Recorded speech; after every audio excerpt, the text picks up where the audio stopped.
अगर आपसे कोई कहता है कि पैसे दे दो हम आपको सरकारी नौकरी दिलाएंगे तो बच के रहिए, आपके साथ धोखा हो सकता है। ऐसे ही एक 11 लाख रुपए के फेक जॉब फ्रॉड रैकेट का पर्दाफाश किया गया है।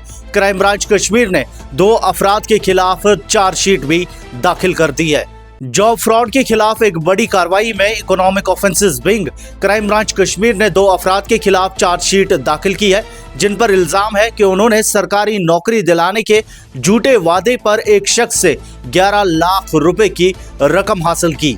ये चार्जशीट सेक्शंस 420 और 120 बी आईपीसी के तहत चीफ जुडिशियल मजिस्ट्रेट बडगाम की अदालत में पेश की गई है, जो मुल्क में मुनज़्ज़म चीटिंग नेटवर्क्स को बेनकाब करने की सिमत एक अहम कदम है। जारी किए गए एक बयान में economic offences wing Kashmir crime branch Kashmir ने बताया कि एफआईआर नंबर 8/2024 के तहत सेक्शंस 420 और 120 बी आईपीसी में 2 मुल्जिमान के खिलाफ चार्जशीट फाइल की गई है। ये केस सरकारी नौकरी का झूठा वादा करके धोखा देने और साजिश से मुताल्लिक है। बयान के मुताबिक चार्जशीट मोहतरम चीफ जुडिशियल मजिस्ट्रेट बडगाम की अदालत में अदालती फैसले के लिए पेश की गई है। केस की बुनियाद एक तहरीरी शिकायत पर है, जिसमें इल्जाम लगाया गया कि मुल्जिमा ने शिकायत कुनिंदा को धोखे से इस बात पर राजी किया कि उससे 11 लाख रुपए हासिल किए जाए, ये कहकर कि उसका शोहर उसे सरकारी नौकरी दिलवा देगा।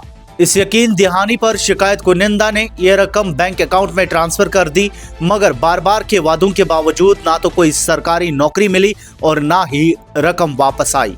बयान में कहा गया कि शिकायत मिलने के बाद इकोनॉमिक ऑफेंसेस विंग कश्मीर ने तफसीली तहकीकात शुरू की। तहकीकात के दौरान ये बात सामने आई कि ये रकम मुल्जिम के बैंक अकाउंट में जमा हुई थी।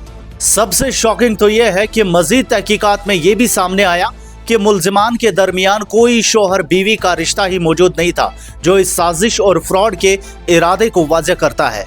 तहकीकात से दोनों मुल्जिमान का चीटिंग और क्रिमिनल कॉन्स्पिरेसी में प्राइमा फेशी किरदार साबित हुआ। इसके बाद case police station economic offences wing crime branch Kashmir में दर्ज किया गया और तहकीकात मुकम्मल होने पर इल्जामात साबित पाए गए।